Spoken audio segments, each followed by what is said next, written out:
Tout le monde dans le parc se figea au même instant dès que la sirène de police transperça le calme de l'après-midi. 3 agents avançaient d'un pas ferme, leur voix sèche, leur regard glacial. Mais ce qui coupa réellement le souffle de tous fut le chien qui marchait à leur côté, un berger allemand massif, un chien d'intervention entraîné, ses muscles tendus, ses yeux rivés sur une seule personne, un vieil homme assis seul sur un banc. Il portait une veste militaire délavée, du genre que seuls les anciens combattants gardaient précieusement. Pourtant, l'ordre tomba brutal, incompréhensible. « Ne bougez pas !» lança le premier agent. Puis une seconde, commandement claqua, glaçant tout le parc. « Rex, attaque! Neutralise-le !» L'ancien leva les mains, stupéfait. « Je ne comprends pas. Je n'ai rien fait de mal !» murmura-t-il d'une voix tremblante. Autour, des mères serrèrent leurs enfants contre elles, des joggeurs s'immobilisèrent, travaillés par l'angoisse. Pourquoi la police viserait-elle un vieux vétéran si frêle qu'il pouvait à peine se lever? Mais le choc véritable arriva une seconde plus tard. Le chien refusa d'obéir. Au lieu de bondir pour attaquer, il se rua vers le vieil homme, se colla contre lui et posa son corps comme un bouclier vivant, prêt à protéger quelqu'un qu'il semblait aimer. Les agents échangèrent des murmures paniqués. Qui était cet homme? Pourquoi un chien de police parfaitement dressé désobéirait-il à un ordre direct pour défendre un inconnu? Et surtout, quel secret les reliait? La vérité allait secouer tout le département. Restez avec nous, car cette histoire ne vous laissera pas indemne. Avant de commencer, pensez à liker et à vous abonner. Et d'ailleurs, je suis curieux, vous regardez cette vidéo depuis quel pays? Dites-le dans les commentaires, j'adore voir jusqu'où voyagent nos histoires. Ce matin-là, le soleil filtrait doucement entre les branches des vieux chênes, dessinant des taches de lumière chaude sur les sentiers du parc municipal d'Evergreen. C'était le genre de matin paisible, suspendu, où le monde semble ralentir juste assez pour qu'un homme comme Clarence puisse respirer sans se sentir effacé. Il marchait à petits pas vers son banc préféré, celui près de la fontaine où les oiseaux venaient toujours se percher. Sa casquette militaire usée tenait encore sur sa tête, avec sur le côté un drapeau américain fané que plus personne ne prenait le temps d'interroger. Clarence n'était pas seul aujourd'hui. Collé contre sa jambe, avançant avec une fidélité prudente, marchait un grand berger allemand. Un animal puissant, mais dont la démarche restait étrangement douce. Le chien ne cessait de lever les yeux vers Clarence, comme s'il vérifiait constamment que le vieil homme était là, encore debout, encore en sécurité. Le vétéran s'assit lentement sur le banc, émettant un long soupir, ses articulations protestant contre les années et les souvenirs trop lourds. Le chien se blottit aussitôt contre lui, posant sa tête dans ses genoux avec une respiration profonde. Clarence passa une main tremblante dans sa fourrure, non pas de faiblesse, mais de gratitude. « T'es un brave garçon » murmura-t-il. « Je ne sais pas d'où tu sors, mais je suis heureux que tu m'aies trouvé. » Il n'avait pas d'autre explication. 3 jours auparavant, le chien était apparu, couvert de poussière, épuisé, la démarche boitillante. Clarence avait cru qu'il s'était perdu. Mais lorsqu'il avait tenté d'appeler la fourrière, le chien s'était mis à paniquer, se réfugiant contre lui, comme s'il craignait qu'on l'arrache à son seul refuge. Il y avait dans son regard quelque chose de familier et de meurtri, que Clarence n'avait pas pu ignorer. Les passants jetaient des regards curieux à ce duo insolite. Un ancien militaire et un berger allemand inconnu. C'était attendrissant, mais pas alarmant. Pour la plupart, cela ressemblait simplement à un moment de tendresse entre un homme solitaire et un compagnon fidèle. Mais ce matin-là n'avait rien d'ordinaire. Le chien dressa soudain les oreilles, alerté. Son corps se raidit, une vibration grave montant de sa poitrine. Pas un grognement agressif, mais une alarme. Clarence fronça les sourcils. « Qu'est-ce qu'il y a, mon grand ?» Le berger allemand ne répondit pas. Il fixait quelque chose à l'entrée du parc, une présence que Clarence ne voyait pas encore. L'air, la lumière, le calme, tout bascula d'un seul coup. 3 silhouettes venaient d'apparaître. 3 policiers marchaient d'un pas déterminé. Le silence sembla se fissurer. Clarence plissa les yeux pour distinguer leurs uniformes. Ces hommes n'étaient pas là pour discuter. L'un d'eux, un certain agent Monroe, large d'épaules, mâchoire serrée, scannait les environs comme s'il traquait une menace. Les 2 autres formaient une ligne solide derrière lui, leurs regards rivés sur le chien. Le berger allemand se rapprocha encore, tétanisé, comme s'il anticipait un danger que Clarence ne percevait pas. « Doucement, grand. Ce sont juste des policiers. Ils cherchent quelqu'un, » murmura le vieil homme. Mais le chien savait, et il refusait de se calmer. Monroe s'arrêta à quelques pas, ses bottes s'enfonçant dans l'herbe. « Monsieur !» lança-t-il d'une voix coupante. « Éloignez-vous de l'animal !» Clarence cligna des yeux, interloqué. « Pardon ?»« Éloignez-vous !» répéta Monroe. « Ce chien est un cas neuf d'intervention. Il ne devrait pas être ici. Nous avons reçu un signalement, un chien de police disparu, potentiellement dangereux. » Clarence resta figé. « Dangereux ? Ce chien qui dormait sur ses genoux 3 minutes plus tôt ? Vous faites erreur, répondit-il faiblement. Ce brave garçon n'a jamais fait de mal à personne. Il s'est juste réfugié chez moi. » L'un des policiers s'avança, observant attentivement le berger allemand. « Chef, c'est lui. Marquages identiques, même morphologie. C'est l'unité disparue. » Clarence baissa les yeux. Le chien ne regardait pas les policiers. Il regardait à travers eux comme s'il les connaissait et ne leur faisait plus confiance. Monroe durcit le ton. « Dernier avertissement, éloignez-vous. Cet animal est classé instable depuis un incident lors d'une opération. Il doit être récupéré immédiatement. » Le chien se hérissa. Un grondement discret monta de sa gorge. Un jogger s'arrêta, 2 promeneurs firent demi-tour. L'air vibrait d'une tension étrange. Clarence sentit ses mains trembler. Quelque chose clochait. Et pour la première fois, il comprit que le danger ne venait pas du chien. Le silence retomba sur le parc comme une chape de plomb, lourd et presque oppressant. Le berger allemand collé à la jambe de Clarence tremblait d'une tension difficile à contenir. Ses muscles vibraient sous la peau, comme un arc bandé prêt à se rompre. Les policiers s'avançaient lentement, méthodiquement, leurs bottes écrasant l'herbe avec une assurance qui ne présageait rien de bon. L'agent Monroe leva une main pour ordonner l'arrêt de l'avancée. « Dernier avertissement, monsieur, écartez-vous du chien. Maintenant !» Clarence, qui n'avait jamais apprécié la manière qu'avaient certains jeunes de lui parler comme s'il était diminué, sentit une pointe de rébellion monter dans sa poitrine. « Fiston, je vous ai dit qu'il n'a rien fait, parlez-moi correctement !» Monroe serra les dents, agacé par l'insolence tranquille du vieil homme. Ce chien a attaqué un suspect pendant une opération. Rapport officiel. Comportement instable, désobéissance répétée. Nous ne pouvons pas vous laisser l'approcher. Écartez-vous. Instable ? Clarence secoua la tête. Il regarda le chien qui, depuis 3 jours, n'avait pas montré la moindre agressivité envers qui que ce soit. Un animal fatigué, farouche, blessé peut-être, mais certainement pas dangereux. Un chien qui s'était réfugié contre lui comme un soldat cherchant un abri. Mais ce que les agents ne voyaient pas, Clarence commençait, lui, à le percevoir. Ce n'était pas de l'agressivité, c'était de la peur, une peur viscérale, profonde, ancienne, qu'aucun rapport administratif n'aurait pu retranscrire. Quand Monroe tenta de faire un pas de plus, le chien laissa échapper un aboiement sec, explosif, qui fit sursauter tout le monde. Les conversations du parc s'éteignirent instantanément. « Il va attaquer !» lança l'un des jeunes policiers, prêt à dégainer. Clarence leva les mains en signe d'apaisement. « Vous ne comprenez pas. Il protège, il n'attaque pas. » Mais Monroe n'écoutait plus. Un éclat furieux traversa ses yeux.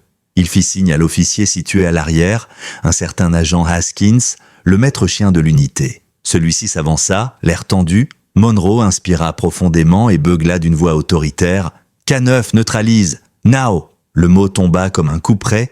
Le chien réagit immédiatement, comme si un fil électrique parcourait sa colonne vertébrale. Ses muscles roulèrent, ses pattes se raidirent. Puis il bondit en avant. Des cris s'élevèrent dans le parc. Clarence ferma les yeux, persuadé que la morsure allait suivre. Tout son corps se crispa. Mais quelques centièmes de seconde avant que l'impact ne survienne, quelque chose changea. Le chien, lancé à pleine vitesse, planta ses griffes dans le sol, dérapa et bascula presque sur le côté pour s'arrêter à seulement quelques centimètres de Clarence. Un souffle chaud vint caresser le torse du vieil homme qui rouvrit lentement les yeux. Le berger allemand tremblait, ses yeux oscillant entre l'ordre qu'il venait de recevoir et l'homme qu'il refusait d'attaquer. Sa mâchoire restait fermée, ses babines non retroussées. Ce n'était pas un chien qui voulait mordre. C'était un chien qui se débattait contre quelque chose de plus puissant que l'instinct. Clarence murmura d'une voix douce « Tu n'as pas à faire ça, mon garçon, pas avec moi. » Le chien laissa échapper un gémissement brisé, comme une excuse.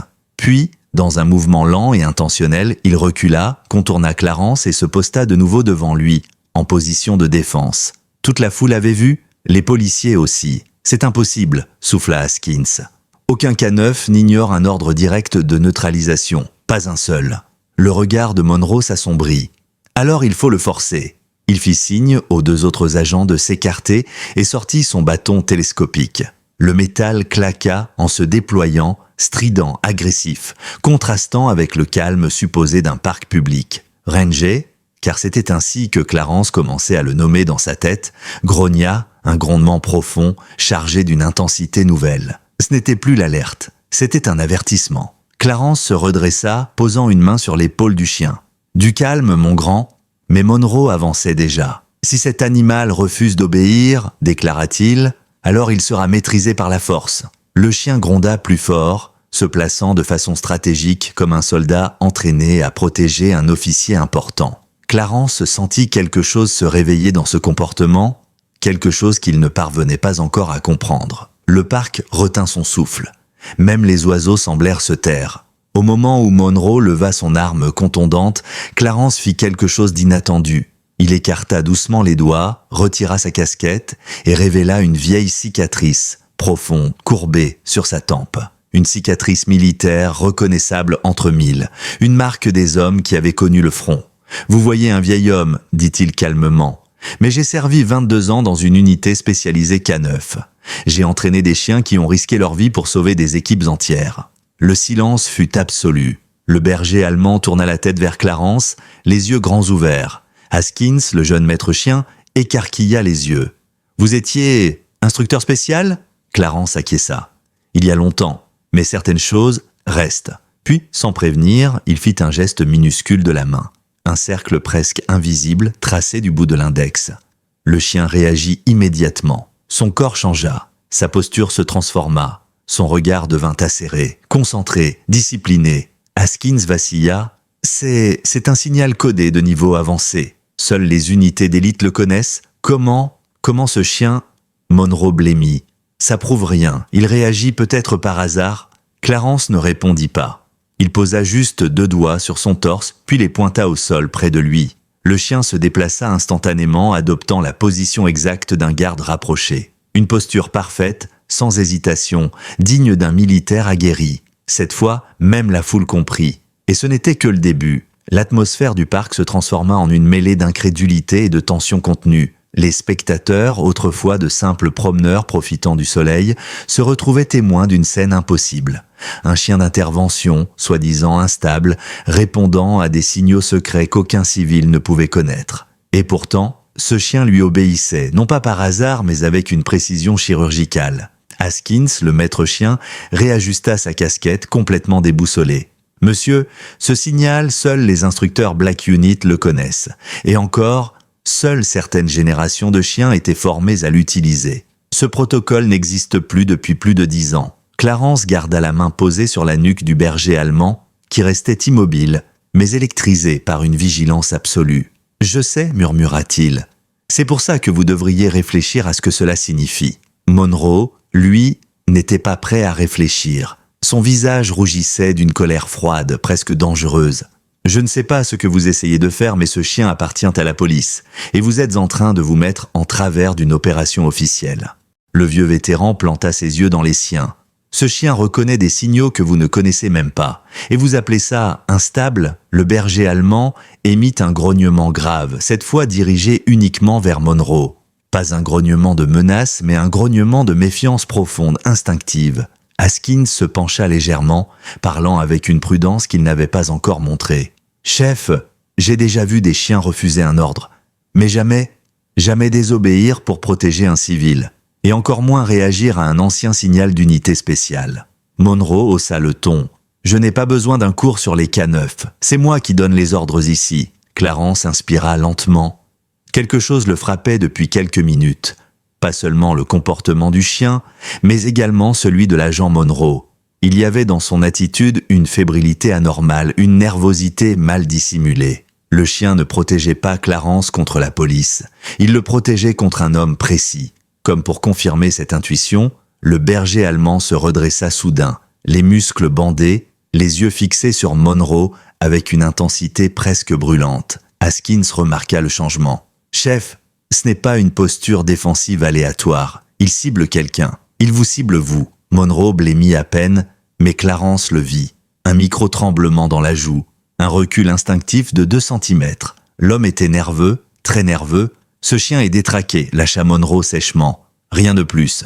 Mais le chien aboya soudain, un aboiement sec, presque accusateur. La foule fit un mouvement en arrière comme si elle venait d'assister à un verdict silencieux. Clarence posa un regard lourd de sang sur l'agent. « Les animaux ne mentent pas, jeune homme. S'il réagit comme ça, c'est qu'il sent quelque chose. » Monroe recula d'un pas supplémentaire, son visage perdant de son assurance.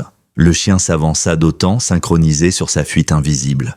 Haskins se tourna lentement vers son supérieur. « Chef, vous avez quelque chose à déclarer? Quelque chose à signaler? Le protocole exige que tu te taises, » cracha Monroe, la voix un peu trop tremblante. Les témoins présents dans le parc commencèrent à sortir leur téléphone. Certains filmaient déjà. La scène prenait une ampleur bien plus grande que ce que Monroe pouvait contrôler. Clarence sentit une tension sourde naître au fond de son ventre. Le comportement du chien, les signaux secrets qu'il reconnaissait, sa peur viscérale de la fourrière, sa méfiance envers Monroe, tout cela dessinait une image qui commençait à devenir évidente.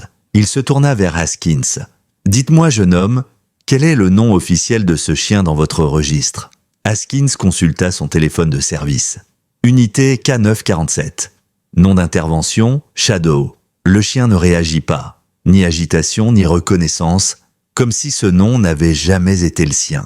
Clarence hocha la tête, presque triste. « Ce n'est pas son nom. » Haskins fronça les sourcils. « Comment vous pouvez le savoir? Les chiens de mon unité, on les nommait autrement, pas avec des dénominations génériques. Ils avaient des noms symboliques, des noms que seul leur binôme connaissait. » Clarence toucha doucement la cicatrice sur sa tempe. « Et ce chien-là, il a reconnu mes gestes. » Monroe haussa la voix, désormais nerveux. « Ça suffit, j'ordonne qu'on récupère cet animal immédiatement. » Le chien bondit d'un mètre vers lui, stoppant net lorsqu'il ne resta plus qu'une distance de sécurité infime. Il ne l'attaquait pas, il l'empêchait d'approcher. La tension monta d'un cran. Haskins se tourna lentement vers Monroe. « Chef, pourquoi le chien réagit-il comme ça précisément à votre présence ?»« Je n'en sais rien, » répliqua Monroe, trop vite. Clarence posa une main sur l'épaule du maître chien. Les chiens sentaient les mensonges, la peur, le stress. Dans mon unité, un K9 pouvait repérer un soldat qui cachait une blessure, une arme ou une faute grave. Le visage de Monroe se contracta. « Fermez-la, vieil homme !» Mais à ce moment précis, l'attention du chien changea. Il se mit à renifler l'air, puis fit un mouvement brusque du museau vers la poche intérieure de la veste de Monroe. Il gratta le sol, aboya, puis se figea en position d'alerte maximale. La foule comprit, Haskins comprit, Clarence aussi. Le chien venait de dénoncer quelque chose. Haskins avança d'un pas. « Chef, ouvrez votre veste, maintenant. Je ne suis pas obligé de... Ouvrez-la, c'est un ordre. » Monroe hésita, trop longtemps. Suffisamment pour que tout le monde comprenne qu'il avait quelque chose à cacher. Le chien grogna, puissant, menaçant cette fois. Monroe finit par ouvrir brusquement sa veste comme un geste de défi. Et ce que l'on vit fit éclater un murmure horrifié dans le parc. À l'intérieur, soigneusement glissés dans une poche zippée, se trouvaient plusieurs sachets transparents de stupéfiants. Des sachets marqués d'étiquettes de saisie policière, des preuves, volées. Clarence ferma les yeux. Il comprit enfin pourquoi le chien avait fui, pourquoi il tremblait, pourquoi il refusait d'obéir. Ce chien, Shadow, ou quel que soit son vrai nom, avait vu quelque chose qu'il n'aurait jamais dû voir. Et Monroe l'avait déclaré instable pour cacher le reste. Haskins écarta le bras de son supérieur choqué. « Chef, vous étiez en train de faire passer ça ?» Monroe tenta une justification maladroite. « J'allais les déposer à l'évidence, mais personne ne crut à cette excuse. Surtout pas le chien qui aboya, un aboiement bref et chargé d'une vérité que seul un animal pouvait exprimer. » La scène venait de basculer, le parc tout entier explosa de murmures. Certains spectateurs, choqués, portèrent une main à la bouche, d'autres reculèrent, comme si la corruption révélée par le simple aboiement d'un chien venait de fissurer quelque chose de profond en eux. Les téléphones filmaient désormais sans retenue, cadrant Monroe, sa veste ouverte, ses preuves de culpabilité pendantes comme une sentence. L'agent incriminé tenta de reprendre le contrôle, mais le tremblement dans sa voix trahissait la panique qui s'emparait de lui. « Ce n'est pas ce que vous croyez, Je transportais ces pièces pour un nouvel enregistrement. Les locaux étaient fermés ce matin. C'est faux, coupa Haskins, sa voix soudain dure comme de l'acier. Le protocole interdit formellement de transporter des saisies hors des zones sécurisées. Chaque mouvement doit être signé, horodaté, validé. Et là, il n'y a aucun scellé, aucun registre. Le chien grogna plus fort, comme s'il confirmait silencieusement chaque accusation. Clarence posa doucement une main sur sa tête. Le chien s'apaisa légèrement, mais ses yeux restaient rivés sur Monroe, brillant d'une intelligence dure, presque douloureuse. Le jeune policier Jordan, jusque-là resté en retrait, fit un pas vers Monroe. « Chef, expliquez-nous, pourquoi le chien vous cible? Pourquoi avoir menti dans le rapport? Pourquoi avoir caché ça ?» Monroe sentit le sol se dérober sous lui. « Je n'ai menti sur rien. Ce chien est instable, je vous dis. Il m'a attaqué lors de la dernière opération. C'est faux, dit Clarence calmement. Tous les regards se tournèrent vers lui. Les chiens ne trahissent pas leur binôme sans raison. S'il vous a attaqué, c'est qu'il a vu quelque chose. Clarence approcha d'un pas, tandis que le chien suivait son mouvement avec une loyauté protectrice presque surnaturelle. Vous avez dit qu'il était instable, qu'il avait désobéi, qu'il devait être retiré du service. Il marqua une pause. Ce n'était pas pour protéger votre unité, c'était pour vous protéger vous-même. Monroe recula encore. Cette fois, il trébucha légèrement contre la bordure du chemin. La panique qu'il s'efforçait de masquer affleurait enfin au grand jour. Haskins, les mâchoires serrées, sortit ses menottes. « Chef, je suis désolé. Je dois vous arrêter. Vous êtes soupçonné de détournement de preuves, falsification de rapports, mise en danger d'un civil et tentative d'élimination d'un cas 9 témoins. Mais vous êtes devenu fou ?» hurla Monroe. Il tendit la main vers Jordan, comme s'il cherchait encore un allié. « Jordan, dis-leur, tu m'as vu travailler et tu sais que… » Mais Jordan baissa les yeux. « Je vous ai vu changer depuis cette opération, depuis la disparition de Shadow. Vous nous avez interdit de consulter les enregistrements, vous avez insisté pour écrire le rapport seul. Chef, je suis désolé, mais quelque chose n'allait pas. » Le berger allemand aboya, un son clair, sec, final, l'ultime condamnation. Monroe craqua. Il tenta de s'enfuir, mais son mouvement déclencha instantanément un réflexe de la part du chien. Celui-ci bondit, non pas pour mordre, mais pour se jeter devant lui barrer la route. Monroe s'écroula sur l'herbe, déséquilibré. La foule retint son souffle. Le chien se posta immédiatement sur la trajectoire de fuite, muscles bandés, posture stable. Il ne touchait pas l'agent, mais sa simple présence suffisait à immobiliser l'homme. Haskins s'approcha en courant, passa les menottes autour des poignets tremblants de son supérieur, puis l'écarta du chien avec une prudence respectueuse. « Vous êtes en état d'arrestation », dit-il avec une gravité qui fit frissonner tout le parc. Des applaudissements timides éclatèrent au loin, portés par l'attention soulagée de ceux qui avaient assisté à la scène. D'autres étaient en larmes, secoués par la puissance émotionnelle du moment. Le chien, lui, ne célébrait rien. Son regard restait fixé sur Monroe, comme s'il cherchait à comprendre comment un homme pouvait trahir la confiance d'un animal entraîné à donner sa vie pour son équipe. Il était calme, mais une ombre ancienne traversait encore ses yeux. Clarence posa un genou à terre pour se mettre à son niveau. « Et c'est fini, garçon, tu n'as plus rien à craindre ?» Le chien tourna doucement la tête, et pour la première fois depuis le début de cette scène, son regard s'adoucit réellement. Mais soudain, le souffle de Clarence se modifia. L'homme posa une main contre son thorax, comme si son cœur venait de se serrer dans un étau invisible. Jordan s'approcha, inquiet. « Monsieur, vous allez bien ?» Clarence tenta un sourire. « Oh, ça va, c'est juste un peu d'émotion. Ça remue plus que je pensais, mais sa voix trembla. Ses doigts se crispèrent contre la fourrure du chien. Le berger allemand se redressa immédiatement, alarmé.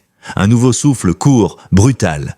Puis Clarence chancela. Jordan eut à peine le temps de tendre les bras que le vétéran s'effondrait sur le banc, le visage pâle comme la pierre. « Monsieur !» Le chien poussa un cri déchirant, moitié aboiement, moitié plainte, et se jeta contre Clarence pour le maintenir droit. Il frotta son museau contre son torse, cherchant son souffle, son odeur, sa chaleur. Le vieil homme peinait à respirer. Haskins accourut. « Appelez une ambulance, immédiatement !» La foule paniqua de nouveau, mais cette fois pour sauver une vie.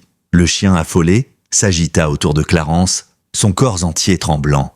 Il tentait désespérément de réveiller quelque chose en lui, de raviver cette force qu'il avait reconnue, admise, aimée. « Hé, calme-toi, mon grand !» souffla Clarence faiblement. Tout ira bien. Mais ses yeux se fermaient déjà. L'ambulance arriva quelques minutes plus tard, ses gyrophares bleus découpant des éclats tranchants dans l'air encore calme quelques instants plus tôt. Les secouristes s'approchèrent, mais le chien refusa de les laisser toucher Clarence. Il grognait, paniqué, effrayé de perdre encore une fois quelqu'un qu'il venait de retrouver. Haskins posa une main douce mais ferme sur son collier. « Laisse-les faire, garçon, ils veulent se le sauver. » Le chien hésita puis céda, mais resta collé à la civière, suivant chaque mouvement, refusant de laisser Clarence disparaître à nouveau hors de sa vue. Au moment où les portes se refermèrent, il bondit à l'intérieur comme s'il n'existait aucun monde possible où il le laisserait partir seul. Haskins sourit tristement. On dirait qu'on a un soldat qui refuse de perdre son partenaire 2 fois. Et l'ambulance démarra, éclairant la route d'un bleu fragile, comme un espoir en suspens. La sirène de l'ambulance fendait l'air, perçant chaque rue qu'elle traversait, comme si elle hurlait à la ville entière que le temps pressait. À l'intérieur, les secouristes s'activaient autour de Clarence, tandis que le berger allemand restait assis juste à côté de la civière, le museau collé contre la main du vieil homme. Peu importaient les gestes ou les ordres donnés par les soignants, il refusait de s'éloigner, refusait de rompre ce fil fragile qui les reliait. Le secouriste principal, un homme aux cheveux poivre et sel nommé Dr Harris, observa le chien un instant avant de reprendre son travail. « Il est très attaché à vous », murmura-t-il, en vérifiant l'attention du vétéran. « Il ne vous quitte pas d'une semelle. » Clarence tenta un sourire, fugace, presque imperceptible. « Il m'a trouvé. Quand j'en avais besoin ?» Sa voix s'éteignit dans un souffle court. Le moniteur cardiaque émit un bip irrégulier. Le berger allemand se raidit, levant la tête vers l'appareil, comme s'il comprenait que quelque chose clochait. « Ce n'est rien, mon grand !» souffla Clarence. « Reste là !» Mais ses paupières se refermèrent lentement, et une inquiétude glaciale envahit l'habitacle. Le chien gémit, un son guttural, presque humain, comme s'il implorait le vieux soldat de les garder ouverts. Le docteur Harris appuya sur l'interphone. « Prévenez l'hôpital Evergreen Valley, patient de 78 ans, détresse cardio-respiratoire, antécédents militaires possibles, stress aigu. On arrive dans 2 minutes, préparez salle d'urgence. Reçu, salle 3 ouverte, répondit une voix féminine. Le chien jappa, nerveux, comme s'il comprenait chaque mot. Harris posa une main apaisante sur son épaule. « Ça va aller, garçon, on s'occupe de lui. » Mais même la voix douce du médecin n'apaisait qu'à moitié cette angoisse animale. Le chien avait déjà vécu cette scène. Il avait déjà senti la vie d'un homme lui glisser entre les pattes. Il avait déjà perdu un partenaire et il se refusait à revivre cela. Lorsque les portes de l'ambulance s'ouvrirent devant l'entrée des urgences, une équipe médicale attendait. 2 infirmières, un médecin supplémentaire, un brancardier. « On le sort !» Mais à peine eurent-ils touché la civière que le chien bondit, se plaçant instinctivement entre Clarence et les soignants. Il grogna, non par agressivité, mais par pure panique, comme s'il croyait qu'on allait lui arracher encore une fois l'homme auquel il s'était accroché. Le brancardier recula. « On ne peut pas le forcer. » Harris posa sa main sur l'encolure du chien, parlant d'une voix lente et rassurante. « Garçon, laisse-les l'aider. Il a besoin d'eux. Il a besoin de toi aussi, mais pour l'instant, laisse-nous le sauver. » Le chien hésita. Son regard passa de Clarence au médecin, puis de nouveau à Clarence, comme s'il cherchait une réponse dans les traits du vieil homme inconscient. Finalement, il s'écarta, mais seulement de quelques centimètres. La civière fut transportée à l'intérieur, le chien trottinant à côté, son souffle court, le cœur affolé. À l'entrée du couloir menant aux salles d'opération, une infirmière, Madame Cole, tenta de lui bloquer le passage. « Les animaux ne sont pas autorisés en zone stérile, je suis désolé. » Le chien posa ses pattes avant contre la double porte, refusant d'être repoussé. Il grognait, suppliait, appelait, comme si sa vie dépendait de franchir cet espace interdit. « Eh, doucement !» lança Harris. « Je prends la responsabilité. Le laisser dehors serait plus dangereux pour tout le monde. Il reste avec nous jusqu'à ce qu'on sache ce qu'il a. » L'infirmière hésita. Le chien se tourna vers elle, les yeux brillants d'une supplique muette mais bouleversante. Elle soupira. « Très bien, mais il reste contre le mur. Ne touchez à rien. Et surveillez-le. » Le chien s'assit immédiatement contre la paroi, comme si son corps comprenait qu'il venait d'obtenir une faveur immense. Ses oreilles se dressèrent, attentives au moindre bruit. Clarence fut emmené dans la salle 3. Les portes se refermèrent dans un claquement sourd. Pour le chien, ce claquement avait le goût d'un souvenir traumatique. Une porte qui s'était refermée autrefois. Une salle où il n'avait jamais pu entrer, un maître qu'il n'avait jamais revu. Il se coucha contre le sol glacé du couloir. Sa respiration haletante marquait chacune de ses peurs. Haskins arriva en courant, essoufflé d'avoir suivi l'ambulance en voiture de patrouille. Jordan n'était pas loin derrière. « Où est-il » demanda Haskins. L'infirmière désigna la salle close. « Là-dedans. Le chien refuse de bouger. » Le maître chien s'agenouilla devant l'animal. « Hé, garçon, je sais que tu as peur, mais tu as fait tout ce qu'il fallait. Tu l'as protégé. Maintenant, laisse-les faire leur travail. » Le chien posa sa tête sur les genoux de Haskins, comme s'il se laissait consoler uniquement parce qu'il n'avait plus la force de lutter. Jordan se frotta le visage. Quelle histoire de fou! Chef Monroe en garde à vue, un chien héros qu'on croyait instable, un vétéran qu'il reconnaît, et maintenant ça. Haskins hocha la tête, choqué lui aussi. Ce chien, il n'a jamais été instable. Il était traumatisé. On lui a arraché son monde, on lui a menti. On l'a forcé à obéir à quelqu'un de corrompu. Forcément qu'il a paniqué. Et maintenant, il refuse qu'on lui enlève Clarence. Les minutes s'étiraient comme des heures. Le seul son qui rythmait le couloir était le tic-tac de l'horloge murale et la respiration agitée du chien, encore secoué. Après presque 40 minutes, la porte s'ouvrit enfin. Une docteure sortit, retirant son masque, le visage fatigué mais éclairé d'un léger sourire. « Il est stable. Son cœur a souffert mais il est solide. Vous pouvez lui parler, mais un par un. Et pas trop longtemps. » Le chien se redressa d'un bond, aboya une fois, clair, joyeux, libéré. La docteure recula instinctivement. « Oh, d'accord. Calmement. Il ne vous fera rien, dit Harris. Il veut juste vérifier. » Le chien entra dans la chambre avant même qu'on ne puisse l'en empêcher. Clarence, reposant contre un oreiller, ouvrit les yeux. Ils étaient encore voilés de fatigue, mais un sourire timide les illumina. « Eh bien, mon grand, tu es encore là. » Le chien gémit de bonheur, posa doucement sa tête sur le lit, comme pour s'assurer que la chaleur de Clarence était réelle. Le vieux soldat passa une main sur son front. « Tu m'as ramené, hein? T'es un très bon soldat. » Haskins s'approcha timidement. « Monsieur, j'ai une nouvelle qui pourrait vous soulager. Shadow, le chien, va être officiellement retiré. Après ce qui s'est passé aujourd'hui, la direction n'a aucune hésitation. Il ne retournera pas au service. » Clarence inspira profondément, touché. « Et où va-t-il aller ?» Le maître chien sourit. « Chez vous, si vous l'acceptez. » Le berger allemand leva immédiatement la tête, ses yeux brillants d'une joie immense. Clarence rit faiblement. « Je crois qu'il a déjà choisi. » Le chien posa sa tête sur sa poitrine, délicatement, comme pour sceller un pacte ancien qui se reforçait enfin. Dans cette chambre d'hôpital, un binôme perdu se reformait. Un partenariat brisé retrouvait sa raison d'être. Et pour la première fois depuis longtemps, le chien et le soldat n'étaient plus seuls. Le lendemain matin, la lumière douce pénétrait dans la chambre d'hôpital, dessinant des reflets dorés sur le sol ciré. Clarence dormait encore, son souffle plus régulier qu'hier, sa poitrine se levant et s'abaissant au rythme calme de quelqu'un qui retrouvait un peu de paix. À ses pieds, le berger allemand restait allongé, le museau posé entre ses pattes, un œil entrouvert, toujours sur le qui-vive. Il avait veillé toute la nuit. Pas un instant, il n'avait quitté la chambre.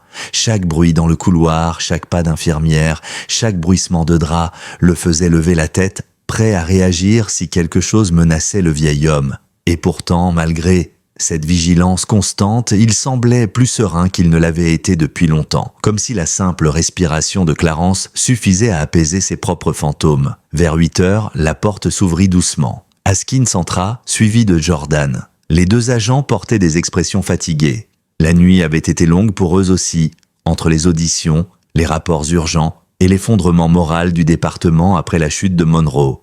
Jordan sourit en voyant le chien. « On dirait qu'il n'a pas bougé d'1 millimètre. Je crois qu'il s'en veut d'avoir failli le perdre, » murmura Haskins. Clarence ouvrit les yeux à ce moment-là, comme si la voix du maître chien avait traversé son sommeil. « Messieurs, » souffla-t-il, « vous êtes là de bonne heure. Nous voulions prendre de vos nouvelles, » répondit Jordan. « Comment vous sentez-vous » Clarence esquissa un sourire fatigué. Un peu cabossé, mais vivant, grâce à lui. Il posa une main tremblante sur la tête du chien, qui se redressa, ravi de voir son partenaire réveillé. « Il ne vous lâche plus, » plaisanta Jordan. « C'est comme si vous étiez sa nouvelle mission. » Le regard de Clarence s'attendrit. « Peut-être que je suis aussi sa dernière chance. » Pendant un moment, personne ne parla. Il y avait quelque chose de solennel dans cette chambre, comme si un lien invisible s'était scellé entre les trois hommes et l'animal. La vérité était que chacun, à sa manière, avait été bouleversé par ce qu'ils avaient vu la veille.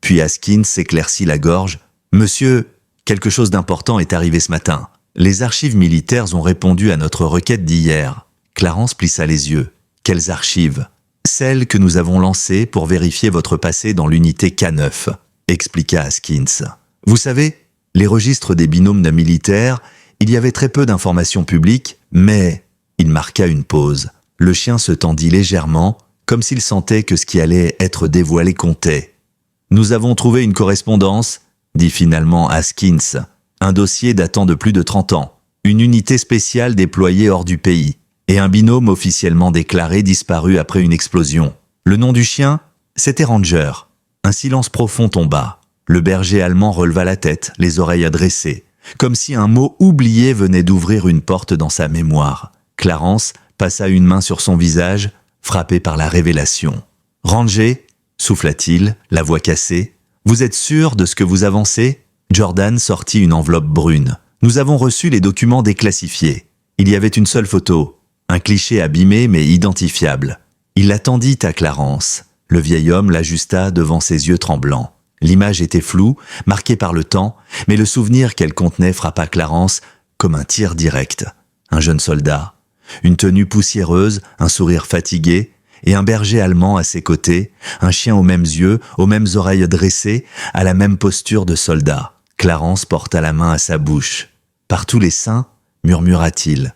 C'est lui, c'est vraiment lui. » Le chien approcha lentement, reniflant la photo, puis posa sa truffe dessus, comme s'il reconnaissait quelque chose qui avait autrefois fait partie de lui. Haskins ajouta doucement « D'après le rapport, le chien a survécu à l'explosion, mais il a été jugé inapte à rester avec son binôme hospitalisé, puis transféré dans une unité civile.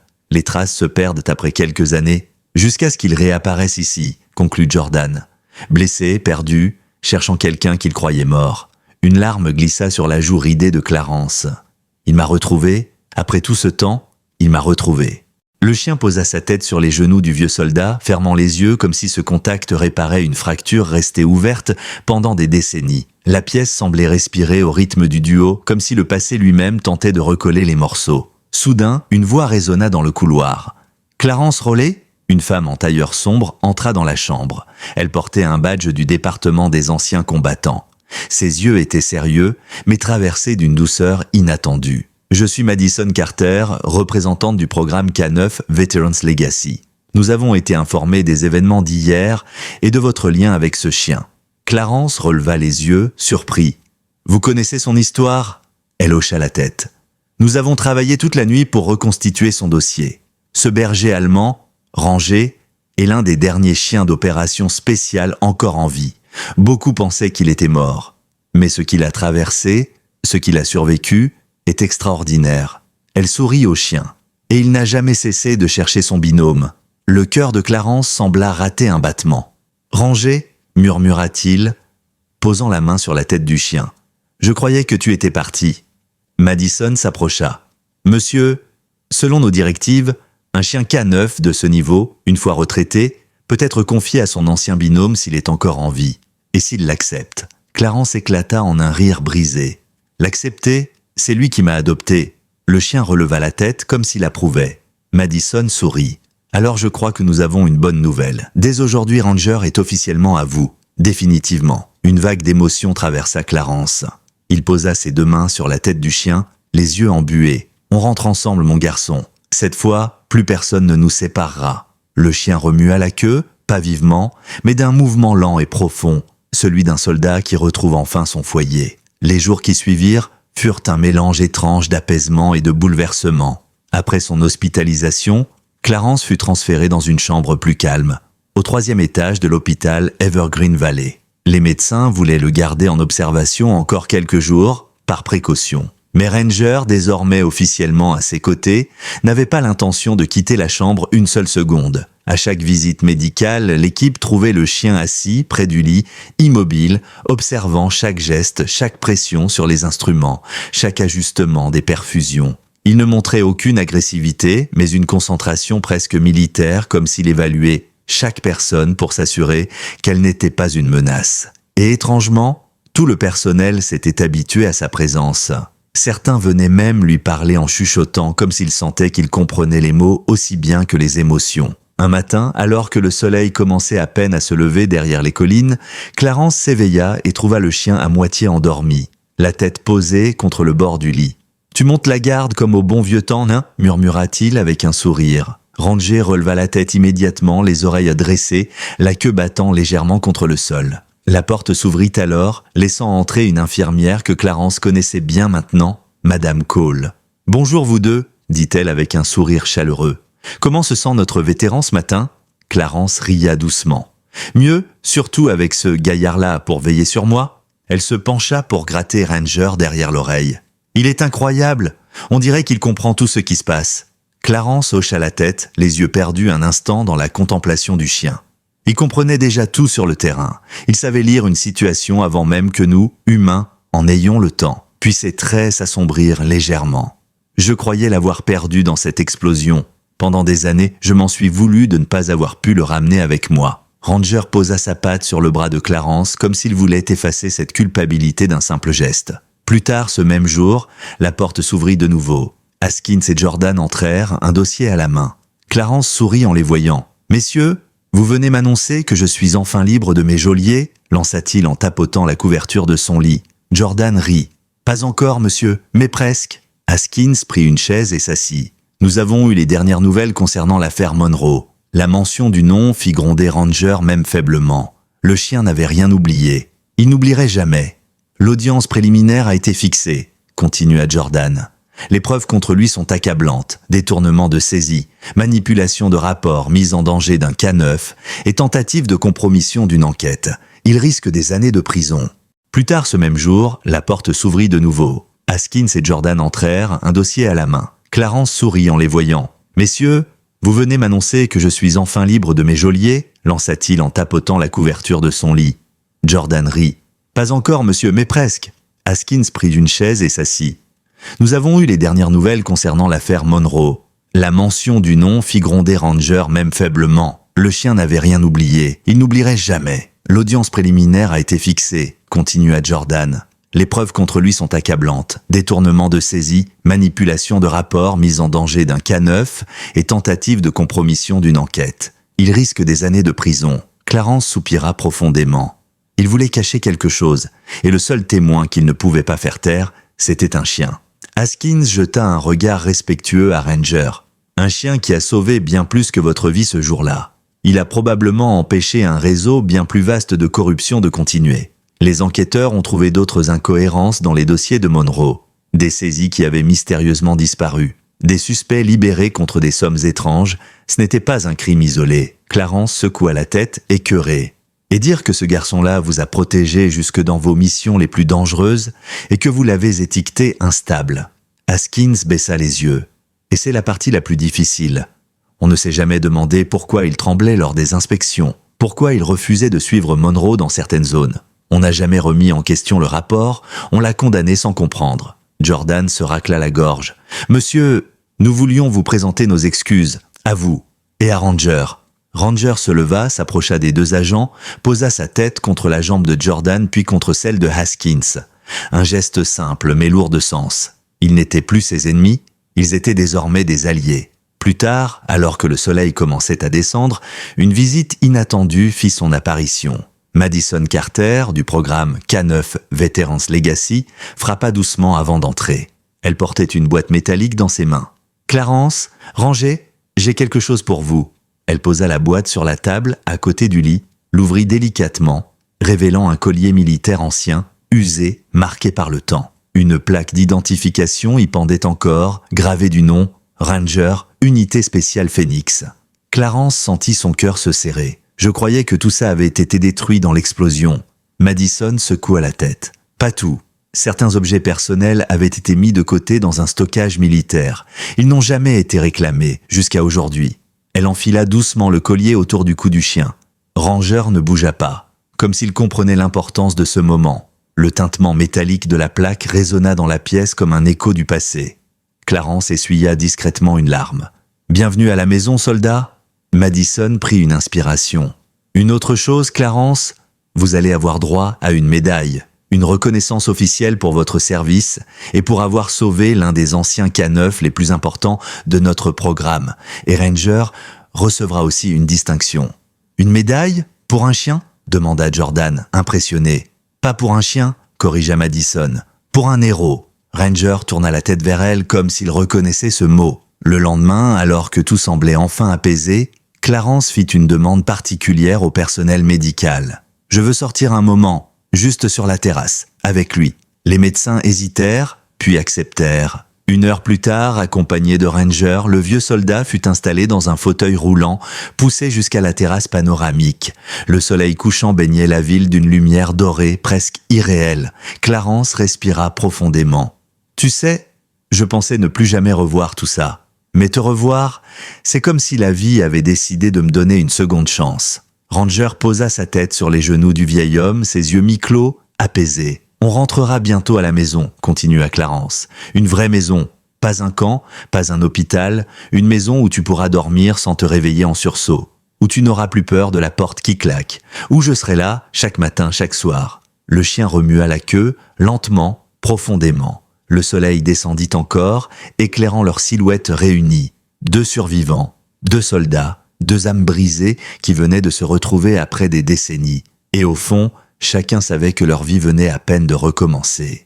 Le jour de la sortie de Clarence arriva plus vite que prévu. Les médecins, satisfaits de sa récupération, lui donnèrent l'autorisation de rentrer chez lui à condition qu'il se repose strictement et qu'il revienne dans 1 semaine pour un contrôle complet. Ranger, qui avait dormi chaque nuit sur le sol de l'hôpital, se redressa dès qu'il entendit le mot « sortie », comme si son corps entier comprenait que ce moment marquait un nouveau départ. Madame Cole, l'infirmière, entra dans la chambre avec les papiers administratifs et un grand sourire. « C'est le grand jour, monsieur Rowley. Vous rentrez à la maison.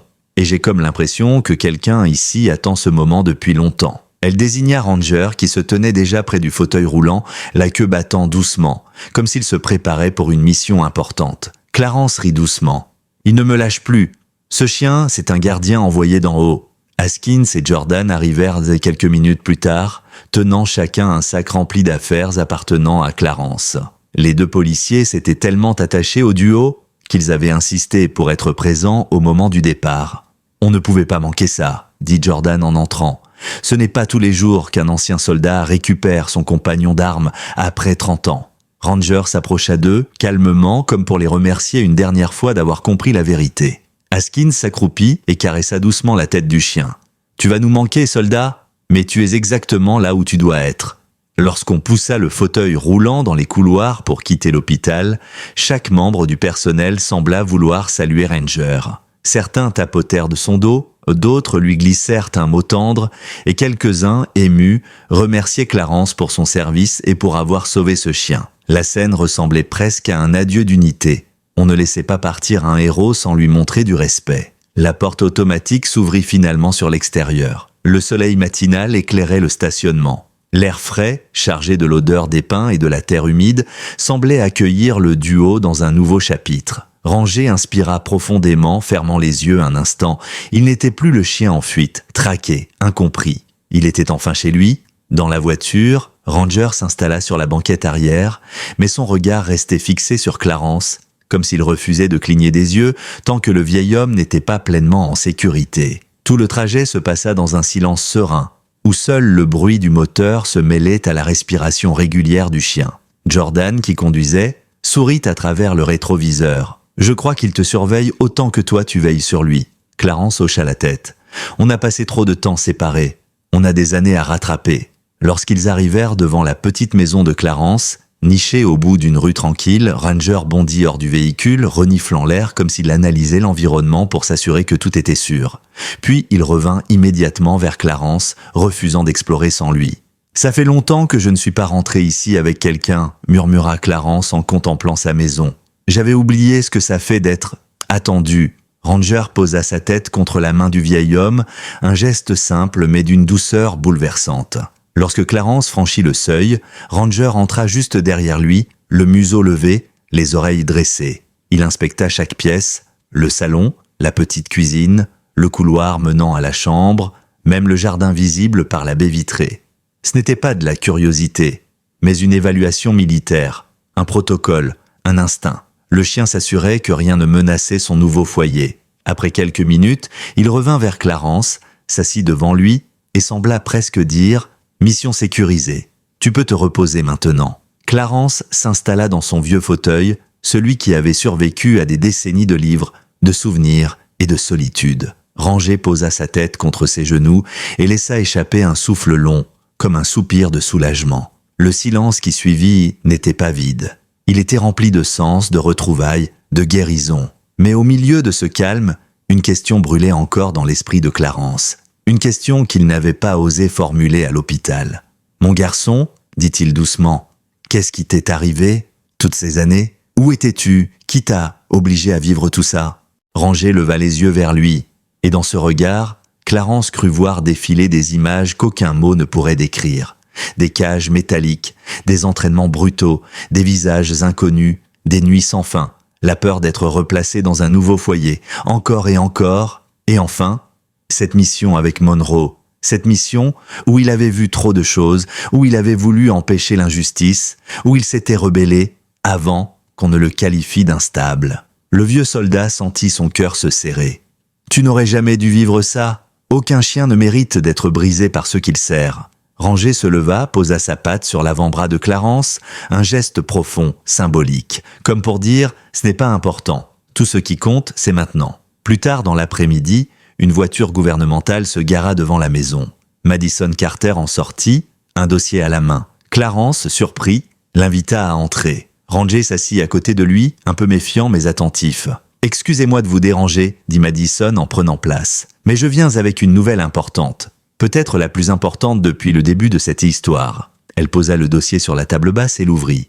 Des pages officielles, des photos, des transcriptions, des analyses comportementales. Toutes portaient le même titre, dossier K9, Phoenix, projet confidentiel. « Ce que nous avons découvert hier n'est qu'une partie de l'histoire, » expliqua-t-elle. Rangé ne faisait pas seulement partie d'une unité spéciale. Il appartenait à un programme expérimental créé à la fin des années 90, l'unité Phoenix. Une équipe de chiens capable d'interventions hautement tactiques, mais surtout capable de détecter la corruption humaine. Clarence écarquilla les yeux. « Vous plaisantez ? Pas du tout. » Rangé était formé pour repérer des comportements déviants chez ses propres supérieurs. Le programme a été abandonné, jugé trop sensible politiquement. Mais il restait quelques chiens. Elle tourna une page, et d'après les archives, vous étiez son binôme principal. Celui qui l'écoutait, celui qui le suivait, celui qui le protégeait. Le seul qu'il ne remettrait jamais en question. Clarence porta une main tremblante à sa bouche. Ranger posa doucement sa tête contre sa cuisse. Ce qui s'est passé avec Monroe était la répétition tragique d'une mission que Ranger avait déjà accomplie il y a 30 ans, conclut Madison. Il a vu quelque chose qu'il ne devait pas voir, il a réagi selon son entraînement. Et il en a payé le prix jusqu'à aujourd'hui. Clarence serra le collier autour du cou du chien. « Eh bien, mon garçon, tu as rempli ta mission, même après toutes ces années. » Rangé ferma les yeux, apaisé par ces mots. Le passé venait d'être éclairci.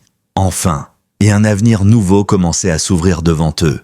Les jours qui suivirent furent marqués par une tranquillité étrange, presque irréelle. Pour la première fois depuis longtemps, Clarence ressentait une forme de paix. Non pas la paix vide de la solitude, mais celle qui naît lorsque deux êtres blessés se retrouvent et apprennent à guérir ensemble.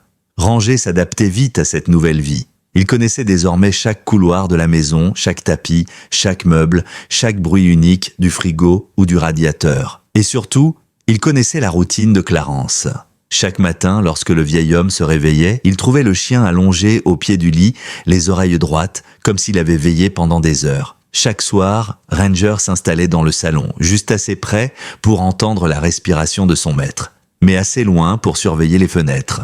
Il n'était jamais totalement détendu, jamais totalement libéré de son conditionnement militaire, mais il évoluait doucement vers une existence plus légère. Un après-midi, Clarence décida d'ouvrir un vieux coffre rangé au fond de sa chambre. Un coffre qu'il n'avait pas touché depuis plus de 20 ans. Ranger s'approcha curieux. Clarence souffla la poussière qui s'était accumulée sur le bois. « Ça, mon garçon, c'est tout ce qu'il me reste de l'époque où j'étais encore quelqu'un. » À l'intérieur, des photos de missions passées, un uniforme soigneusement plié, des médailles ternies par le temps. Et surtout, un album de souvenirs. Des visages qu'il n'avait pas revus depuis longtemps, des camarades tombés au combat, des missions qui avaient laissé des cicatrices visibles et d'autres invisibles.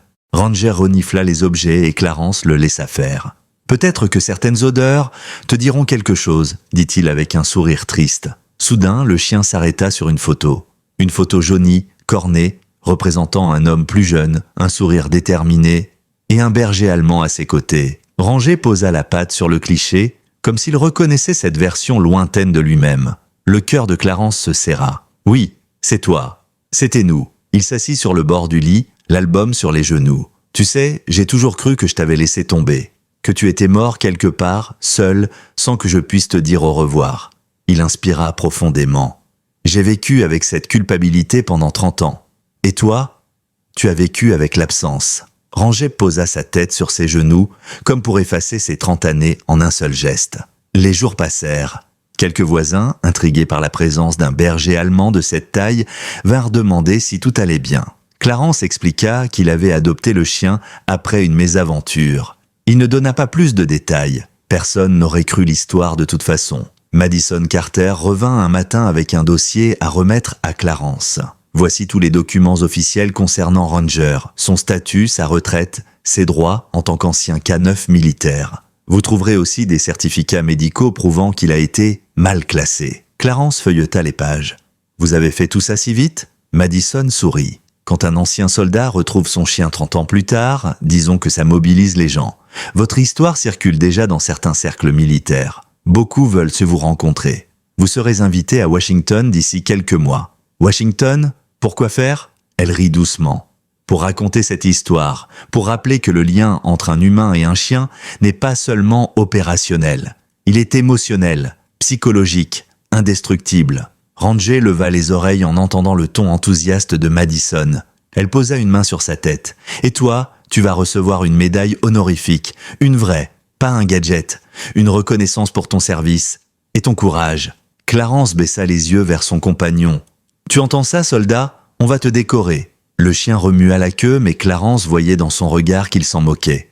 Loin des médailles, ce chien voulait seulement rester là, auprès de lui. Le soir même, alors qu'ils mangeaient ensemble dans le salon, Clarence avec un bol de soupe, Ranger avec une gamelle remplie, le vieil homme sentit quelque chose changer. Le chien, qui d'habitude finissait rapidement son repas, mangeait lentement, comme s'il savourait l'instant. Puis il se leva et alla chercher dans le couloir un objet qu'il posa au pied de Clarence. Une balle en caoutchouc, vieille, abîmée, Clarence fronça les sourcils. « Où as-tu trouvé ça, mon grand ?» Le chien insista, poussant la balle vers lui du museau. Alors Clarence comprit. Ranger n'avait pas été seulement un chien d'attaque, il avait été un chien joueur, un chien joyeux autrefois, un chien qui avait perdu cette facette de lui-même pendant des années à cause de la guerre, de la séparation, du dressage dur. Lentement, Clarence se pencha, prit la balle puis la lança doucement dans le couloir. Ranger resta immobile une demi-seconde, puis partit en courant, ses griffes glissant sur le parquet. Il revint presque aussitôt, haletant, la balle dans la gueule, le regard brillant d'une joie enfantine. Clarence éclata de rire. « Mais tu es encore un gamin !» Ils jouèrent une dizaine de minutes, pas plus. Le chien se fatigua vite, mais cette simple séquence transforma quelque chose dans la maison. Une chaleur nouvelle, un avenir partagé. Quelques jours plus tard, Madison téléphona. « J'ai une dernière chose à vous dire, Clarence. Le réseau qu'enquêtait Monroe était bien plus large.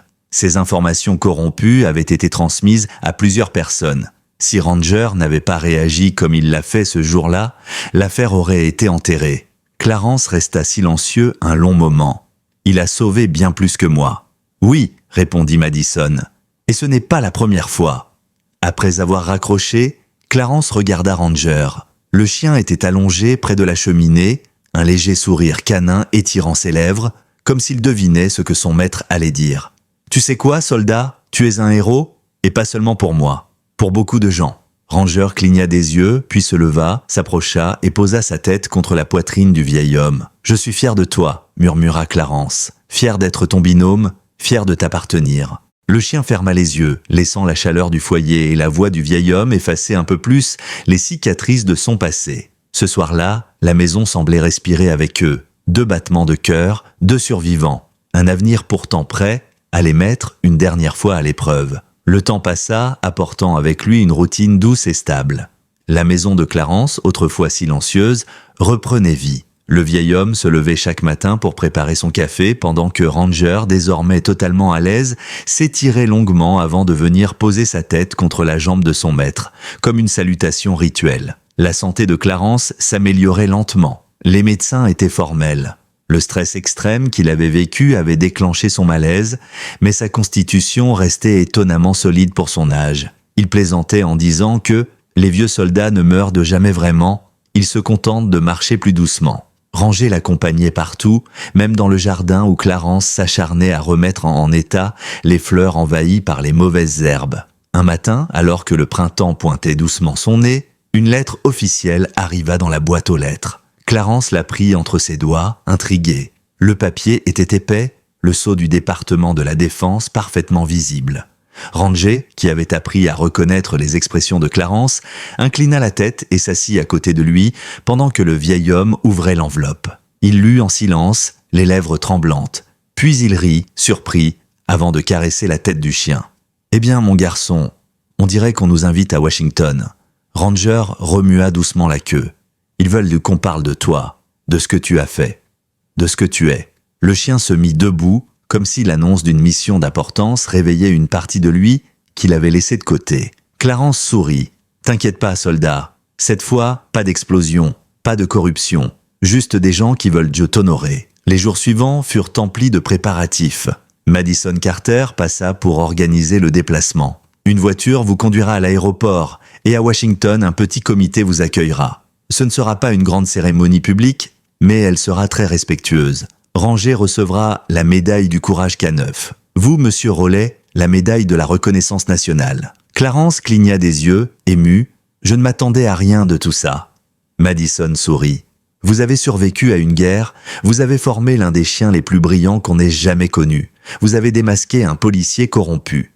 Et vous avez réuni un duo séparé depuis 30 ans. Je dirais que ça mérite plus que quelques applaudissements. » Le jour du départ, la route vers l'aéroport fut ponctuée de silences sereins, de regards complices. Ranger observait le paysage défiler derrière la vitre, mais à chaque fois que Clarence bougeait la main, il tournait la tête pour vérifier. Chaque geste, chaque respiration du vieil homme comptait. Le vol fut calme, et Ranger, exceptionnellement autorisé à voyager auprès de Clarence, se coucha à ses pieds, son corps massif assurant une présence rassurante.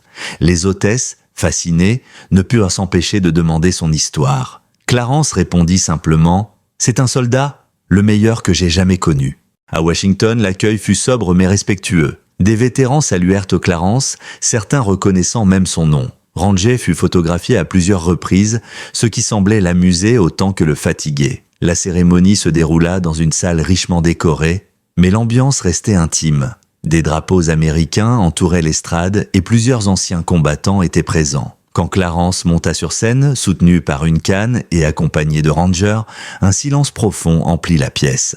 Madison prit la parole. « Aujourd'hui, nous honorons un duo que le temps avait séparé, mais dont la loyauté n'a jamais faibli. Un vétéran dont le courage a traversé les décennies, et un chien dont la fidélité a défié la mort, la distance et l'injustice. » Elle plaça la médaille autour du cou de Ranger.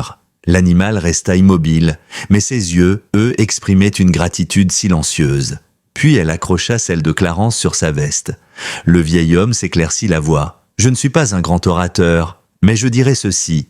On m'a souvent demandé, dans la vie, quel était le soldat le plus brave que j'ai rencontré. Beaucoup pensent à des hommes, à des légendes, mais pour moi, le soldat le plus courageux a toujours été celui qui est à mes pieds, celui qui m'a protégé quand j'étais jeune.